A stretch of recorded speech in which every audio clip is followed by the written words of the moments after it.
and we'll get started. Okay, we're on.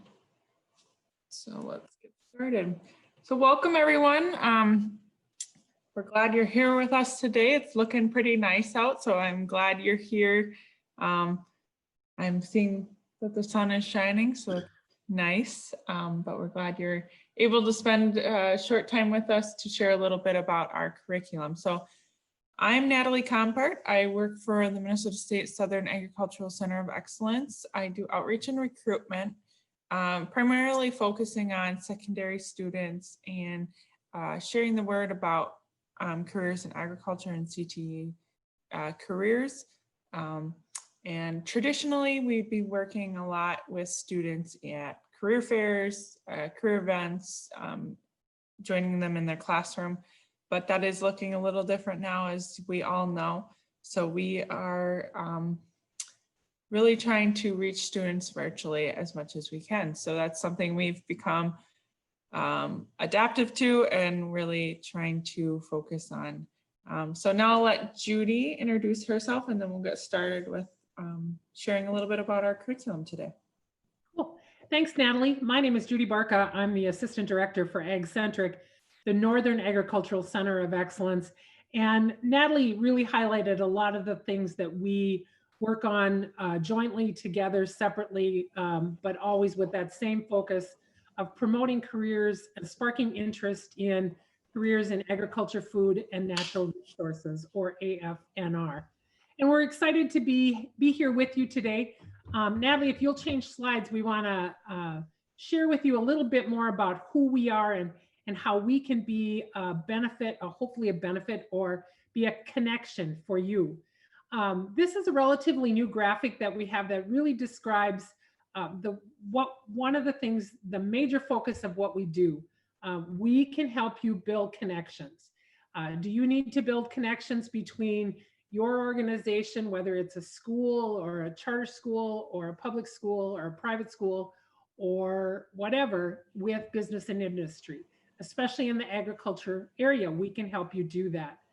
We can be a link to Minnesota State in a variety of different ways, which would include a link to instructors at the various institutions in various career pathways.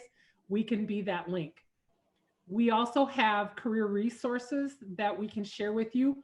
We're going to focus on one of those today, but we're also going to, if you go out to our websites, the Southern Centers and Ag-Centrics, you'll find some more career resources out there as well. We have a listing of scholarships that are available. If you have not worked with the workforce development scholarships, that's a pet project of mine. I encourage you to learn more about the workforce development scholarship and to share that with the students that you are engaged with. But we can be a link to not just that scholarship, but to a variety of other scholarships across the system. We can also be a source of professional development. Here we are today as an example of that, but we also do some other kinds of professional development and can provide professional development for instructors, teachers, and staff in your facility. And finally, we can be your connection to the agriculture career pathways resources. We have a variety of resources that are available through our websites. And one of the things that we're talking about today is really a natural feed into this career pathways resource. Natalie, do you want to talk about the brochure? Yes. All right, so I'll share a little bit. So many of you are probably aware of the career clusters and the career pathways for all career sectors. Well, we've taken the agricultural career cluster and broke it into our own pathways, into 8 career pathways for agriculture, food, and natural resources. So right here is a graphic showing those 8 pathways, and on the inside of what this brochure is a career pathway wheel showing the 8 career pathways within AFNR. So this is a resource we use a lot for when we're out at career fairs or if we're doing virtual learning, to show students that there's many careers within agriculture, food, and natural resources. Many times we'll get the answer of, well, agriculture, isn't that just farming? Or is that working with cows? Or just the things that a lot of students think of, but we like to show that there's a lot of other pathways as well, and many careers, and careers within agriculture can be across all sectors and all career clusters. Judy's very good at this, connecting careers into healthcare and into transportation, all of the career clusters. There's a way to connect how AF&R touches that career. And it's true. A lot of times there is a really good connection. So we just like to share this a little bit to show you that this resource is out there. And I'll mention that we will send out this PowerPoint, so you'll be able to get these live links after we're done today. But you can go out there and see the actual pathway wheel brochure we have. And on the AgCentric website, there's a great interactive tool with the pathway wheel. So this is just something we wanted to point out, and how this will connect to the curriculum today. Okay. So we're going to be talking about one lesson within the STEM careers pathways in agriculture. It's framed around the agriculture career pathways, the 8 pathways that were listed on the brochure. There is a corresponding lesson as part of this, part of the STEM career pathways. We want you to know that it's a free curriculum. You can get it for free. You can use it as your choice. We will give you the links to how to get that at the end of our presentation. And like Natalie said, we will be sending this out as a PDF. And so you'll have the live links as well where you can request it. The curriculum is designed for 6th through 8th graders, but it is scalable to 9th through 12th. And those instructions for scaling are within the curriculum. It uses the experiential, I knew I'd stumble over that word, experiential learning model. And we're going to give you just a simple taste of that today as we move forward. It's appropriate for in and out of the classroom use. Many of the lessons are easily adaptable to a virtual setting. And it's a great fit for science teachers, CTE teachers, and youth serving organizations. Yeah. So this is just a review of the curriculum. Today we're going to focus on one career pathway, but again, we'd like to show that this curriculum is based off of the 8 career pathways within agriculture, and then weaves in STEM and engineering education. So as you can see, each career pathway has a unit that goes along with it. So it's an example of the career explored. As you can see with agribusiness, it's product research and development. And then there's an activity that goes along with that. And there's always a reflection activity, which I really like about this curriculum is that it goes from start to finish. It doesn't, you get to reflect with each part of the curriculum, which I think is really important when it comes to education. So as you can see here, there's just a review of what is in each of the career pathway areas, and that there's an activity that goes along with each. So today we're going to focus specifically on the food products and processing systems area. Mm-hmm. So I'm going to ask you to put on a kind of a different hat at this point. As I wave my magic wand, which you can't see, you are now becoming a packaging engineer. And this, what we're going to work on is directly from the food products and processing section of the curriculum. And so we're going to do a packaging overview, and we're going to talk a little bit about some of the things involved in it. And we're going to give you a chance to actually do some input and to do kind of the beginning processes of how we do this. So think about a s'more, a very kind of Minnesota kind of thing, because of the amount of time that a lot of us spend outdoors and around fire pits and that kind of things. It's kind of a common something people recognize easily. You are going to design, build, and test a package to protect a s'more as they are transported. And so as we move forward, keep that image of the s'more in mind and what we need to be thinking about as we move forward. Keeping that in mind is going to make me hungry. Yeah, definitely. So today, these are the activity guidelines for this part of the curriculum with the food products and processing. Today, we're going to focus specifically on part 1 and touch part 2.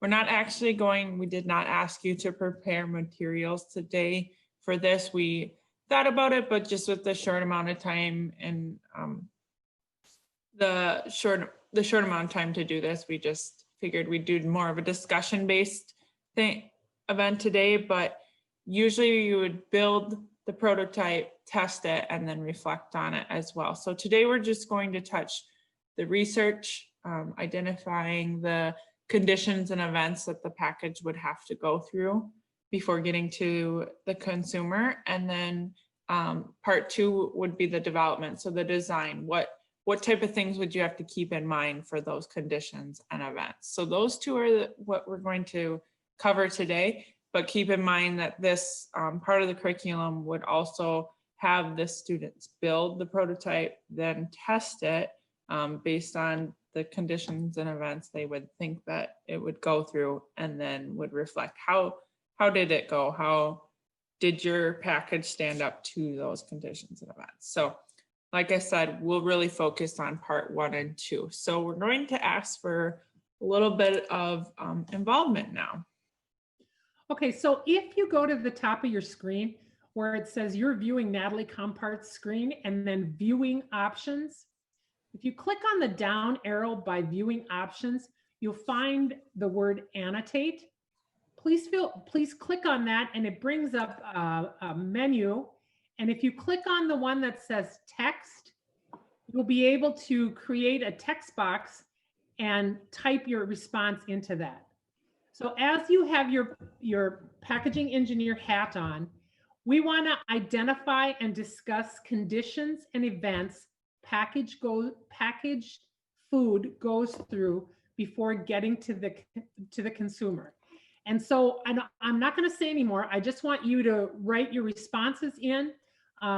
Click under each condition or an event and list some responses down there, and then we'll talk about that as we move forward.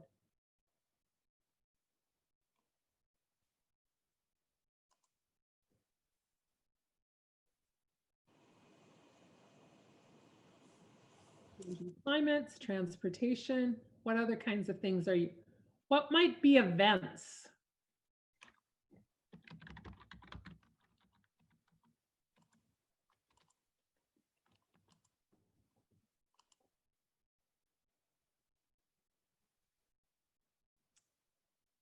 Oops.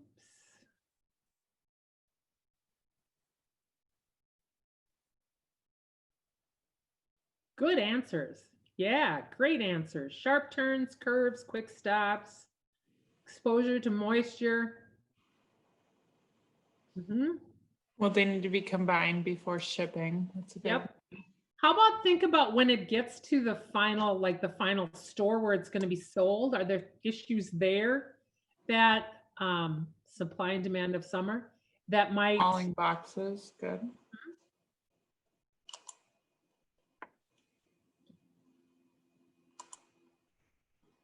Safety and sealing. Yep. And this can be for any food. This doesn't have to be specific to s'mores. This is a general discussion too. Just in general, what kind of conditions and events do food would need to go through? It need its own display layout. Yep. Good. Good. Very good. I'm going to give you another second. Think some more about that getting crushed, that end product when it gets multiple handlers and storage. I like that one. Good answers. Very good There was answers. another one under conditions shelf life. That's a good one. Oh, yeah. Yep. Very good. Excellent. Okay. Now keep these in the back of your mind as we start thinking about designing a package for our s'mores. But we want to, kind of test your skills a little bit. As we go on to the next slide, we're going to test your skills again, and we're going to ask you to annotate again as well. Okay, we'll move on.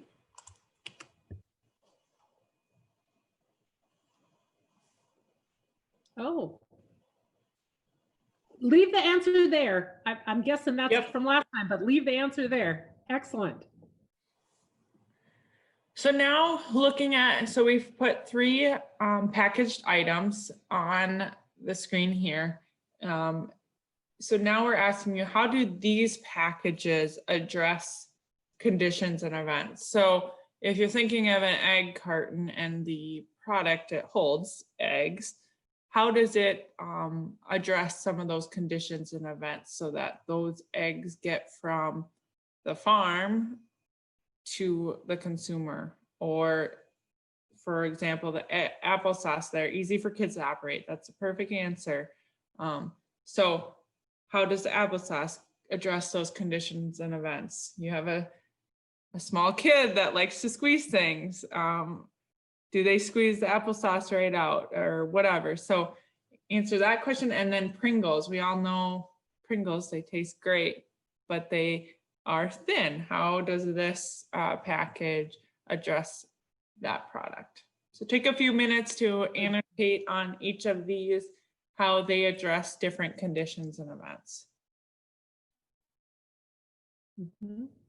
I love the one about the eggs. Yeah. Yep. Very good. Very good. Because how many times do you go and buy eggs at the grocery store and you open them up and check them, and it's usually just one. If there's a problem, it's usually just one egg is broken.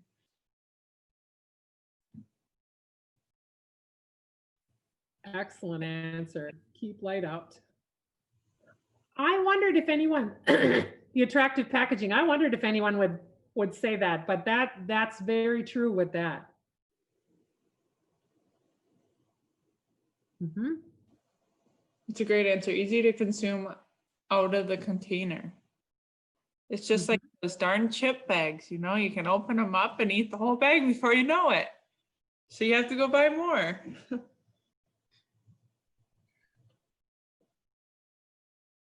Good answers. Good, very good answers. Very good answers. So I'd like to point out, this is, obviously we're having this discussion to show you the curriculum. This is very similar what you could do with your students. If you're looking to use this curriculum with your students, this is a great activity. And I think or I shouldn't say I think, I know it is part of the curriculum to have these conversations. Natalie, did you see the question about the quantity of 12 for eggs? Why quantity of 12 for eggs? Meaning, why did I pick that container? No, I mean, why, I'm guessing, I'm assuming that someone is asking why 12 was picked as the initial quantity of eggs, a dozen. That was me. I'm just kind of wondering, some of this lends itself towards some kind of thought process in the quantity. Is it a price point? Is it because chickens like to lay 12 eggs at a time? 12 is such a magical number associated with eggs. And I was just kind of wondering, is there anything behind it? I don't know. And it might be an interesting conversation even with young people, right? If you look at how much is in each one, does that also add to the questioning and consideration of packaging? Yep, absolutely. I don't have an answer for that question. I don't either. The quantity of 12. But I would agree with Jason in that it's a great point of discussion. Great point. Yeah, that is a great point. I don't know the answer to that myself. Mm-hmm. Yep. Okay. Okay, great. Great answers. Thanks for those. we'll move on to the next. We have one more discussion item. Oops.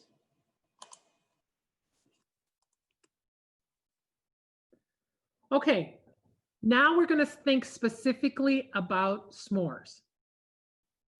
And this is the development part. And you have to think about all those really good points that you talked about before with the conditions and the design, the events, packaging, how it's packaged, what the package looks like, how that package is set up for transport, how those other things affect it, the shipping in multiple units together in one shipping box, what's the quantity that we should be shipping, what kinds of things, what do you think are the, let's say, 2 to 3 most important conditions and events that the packaging for a s'more has to keep in mind? And then we want you to annotate it again. If you would type in your answers and put them in there. What are the most important criteria for designing a package for the s'mores to get them from point A to point B and then on to the consumer? Temperature, packaging, does not crush, transportation. How will the testing process support shipping? Excellent. Excellent.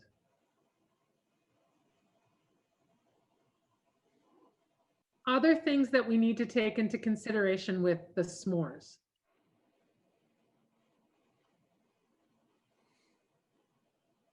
Okay, This darn annotate. Oops. That was my fault. Oops. going the wrong way there, Natalie. No, there we go. There we go. Yep. Sealing for freshness, keeping the s'mores so they don't fall apart. I think that one's huge. Who wants to have a s'more that's in 4 or 5 different pieces? Mm-hmm. Yes, so someone put on their components all together. Yes, in this case, we are saying that all the components are together.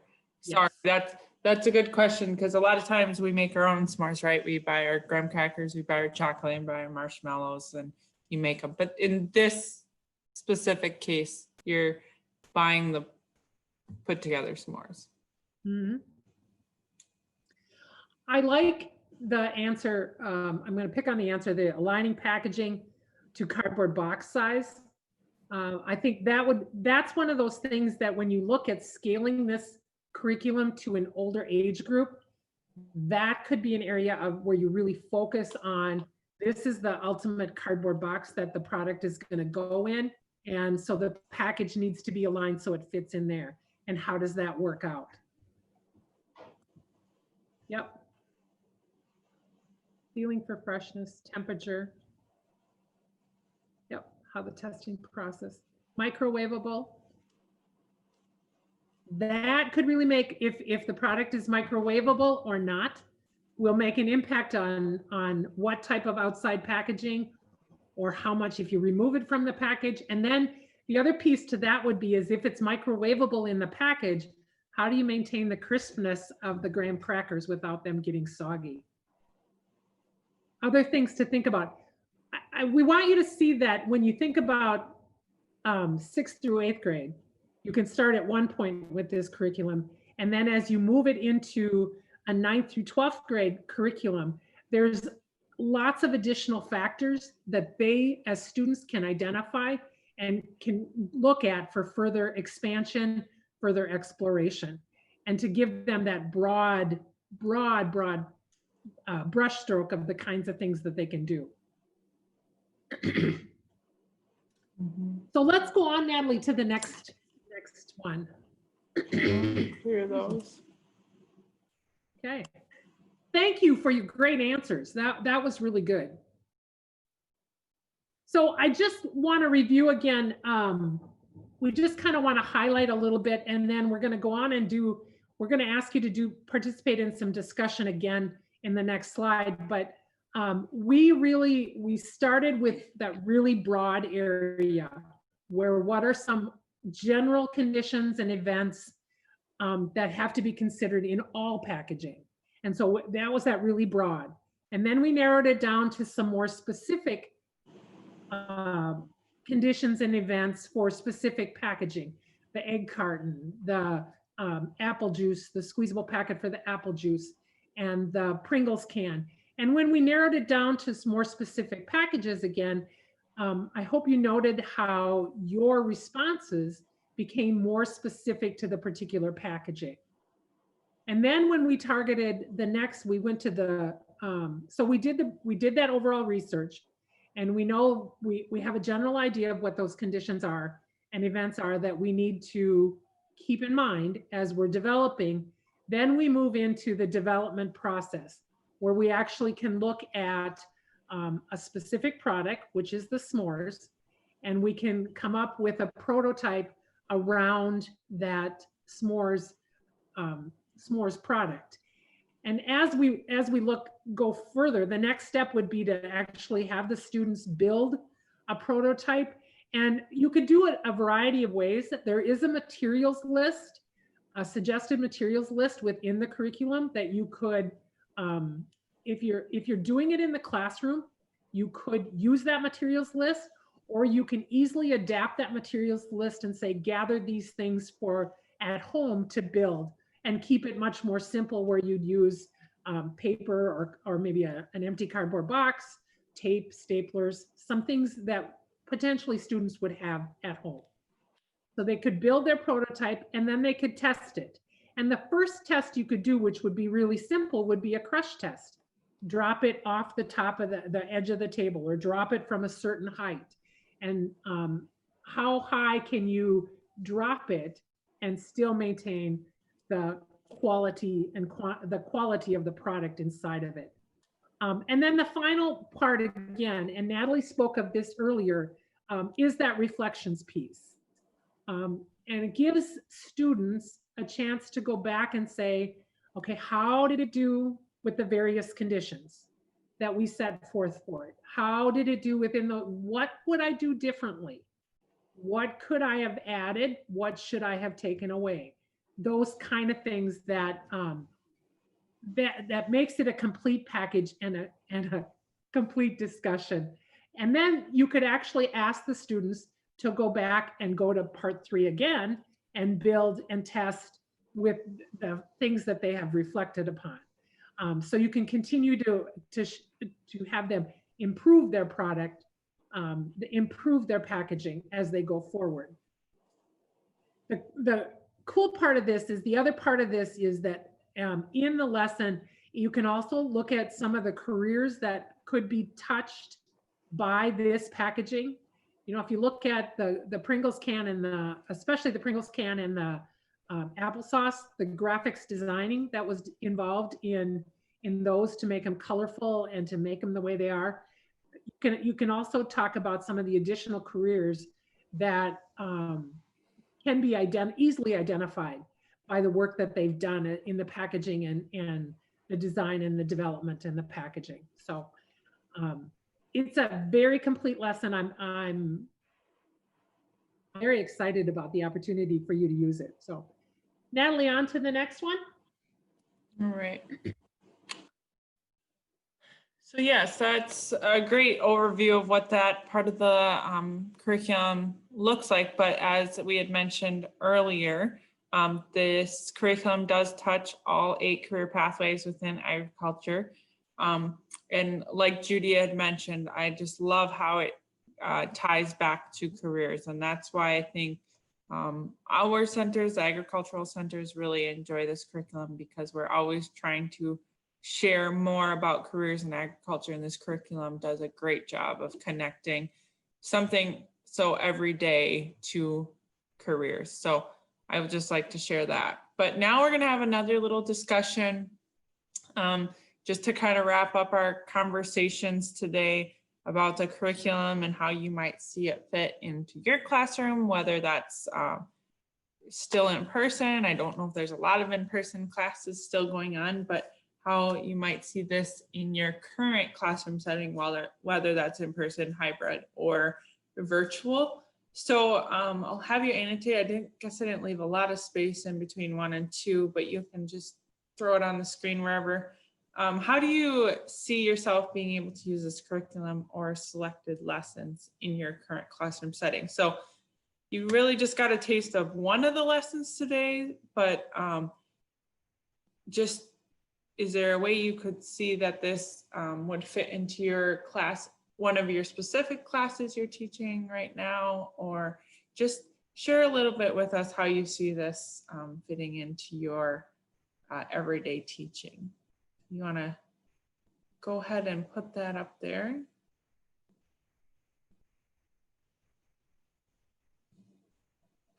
Maybe you want to share what you teach, so then we can have a conversation how we see that it fits into your classroom. Natalie, do you want to give people the option to, if they feel comfortable, to unmute and share their thoughts that way? Absolutely. Yep, absolutely. Or you can throw it in the chat if you feel more comfortable doing that. You can, Nathan from our center is on monitoring the chat right now. So you can put it in the chat, or feel free to unmute and share a little bit about your classroom and how you see this fit.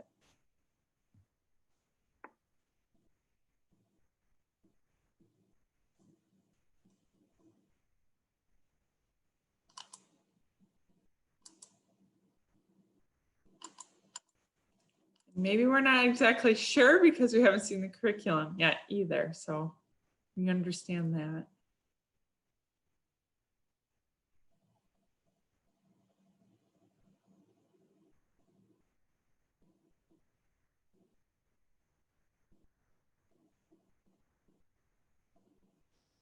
And I can share a little bit. So this curriculum is rather new. I think it was completed late spring or this past summer. And we actually used it in a virtual camp where students were instructed to gather materials that they had at home, or we sent them the materials and they were able to do it through a Facebook Live. And it was kind of a fun, interactive, virtual way of doing it. So that is one way that this curriculum has been used. We've got a comment on the chat from Aaron saying, as an education consultant visiting many classrooms, I like the hands-on lessons provided that the teacher can build on after I leave.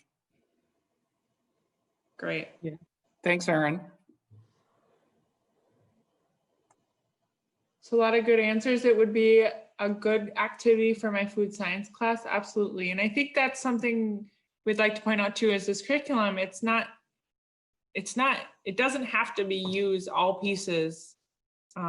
You can use specific lessons like I shared for a certain class you're teaching. So I think, like you said, whoever put that up there, this specific lesson would be great for the food science class. I also like that it was mentioned about the proportions, connecting with scaling and proportions in the math class. Absolutely. I think that's a good incentive there too. Okay, family consumer sciences, great. Yep. Distant learning. Like said, there's materials can be found around the home, and that is true. Most of these lessons, they're items you would have around home. Mm-hmm. Project Lead the Way project. I'm not real familiar with Project Lead the Way. Jason might be able to share. He might know a little bit about that. Mm-hmm.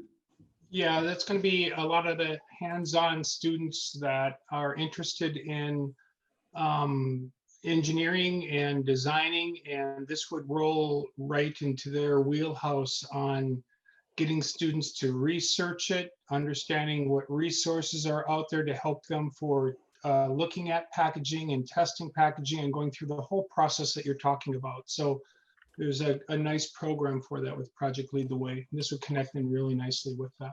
And those educators that teach Project Lead the Way as well. Thanks, Jason. Great.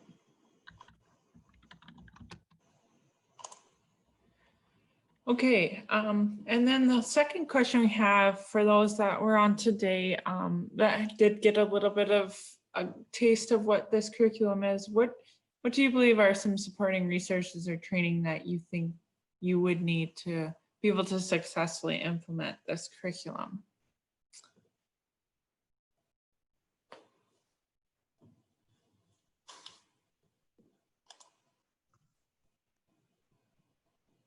I think one of the things that, and I just shared that in response to Debbie in the chat, was that the curriculum itself is really a very easy to use, to pick up and use. It's very well laid out. And I'm really bragging about the way it was put together. I make no secret of that fact. It's very simple to pick up and take components of it. And I think the toughest thing, in my opinion, is deciding which lesson you'd start with first. I think it's like Judy said, it is very self-directed. It's just getting prepared before going and teaching lesson. If you're doing the activity, it's just making sure you have the components needed for the activity, I think is the big thing. But it is a easy to follow curriculum that it really helps all learners, I think, too. Visual.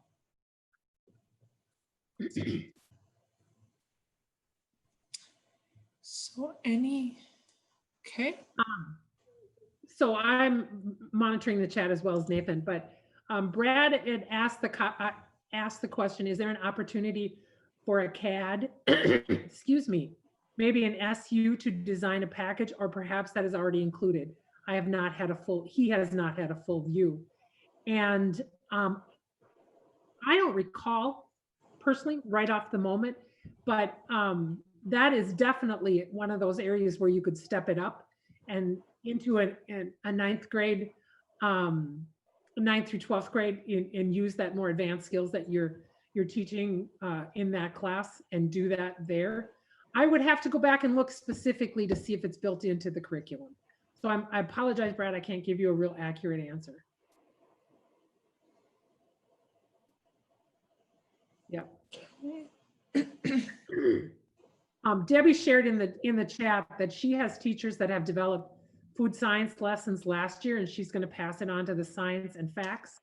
And the manufacturing and design idea is excellent. Business and marketing could use something like this too. And if you were connected with a variety of classes, you could do everybody could have a little component of the design of the package, the marketing, the cost of the manufacturing of the packaging. There's a variety of ways you could use that.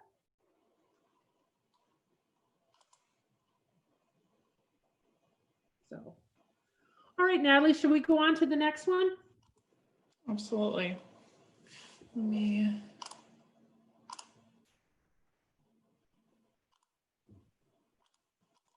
clear all those.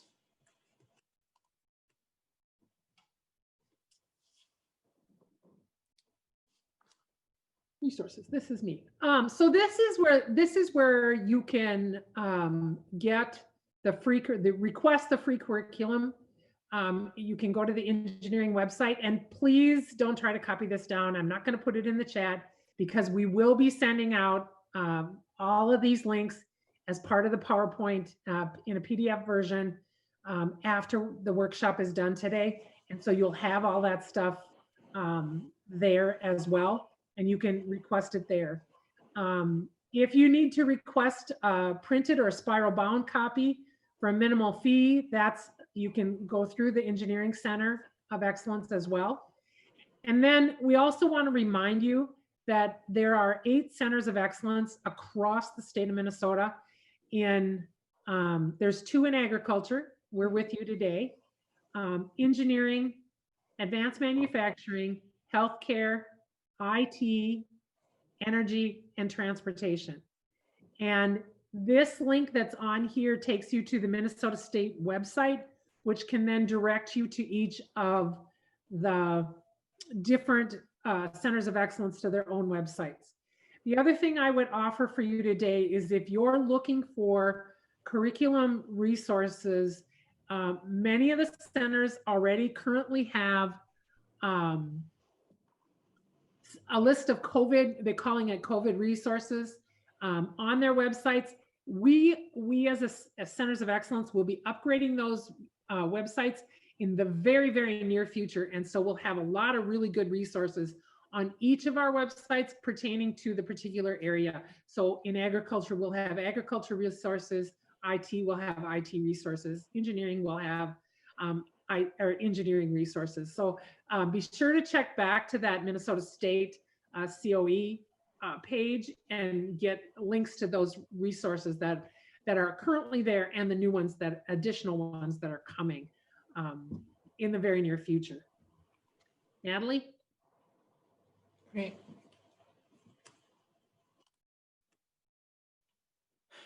So that's what we have for you today. We really thank you for attending. If you guys have any questions, we're open for questions right now. Like we've been doing, drop them in the chat or feel free to unmute and ask us any more questions. Otherwise, like Judy said, feel free to, after this, we will send out the slides so that you have access to those links to be able to request the free curriculum. And past that, you are welcome to contact either myself or Judy if you have any questions about this curriculum or need any further explanation about anything or anything that we can do from our centers, sharing different resources. And we are always open to helping you connect to wherever you need when it comes to agriculture education. So again, thank you for attending. And I see there are a few chats coming up. Yeah, thanks for attending. I'll give you back about 15 minutes of your day. So I hope you have a great, what is it, a Wednesday? And thanks again. And feel free to drop any more questions if you have. Otherwise, we'll stay here for a few minutes and then thanks again.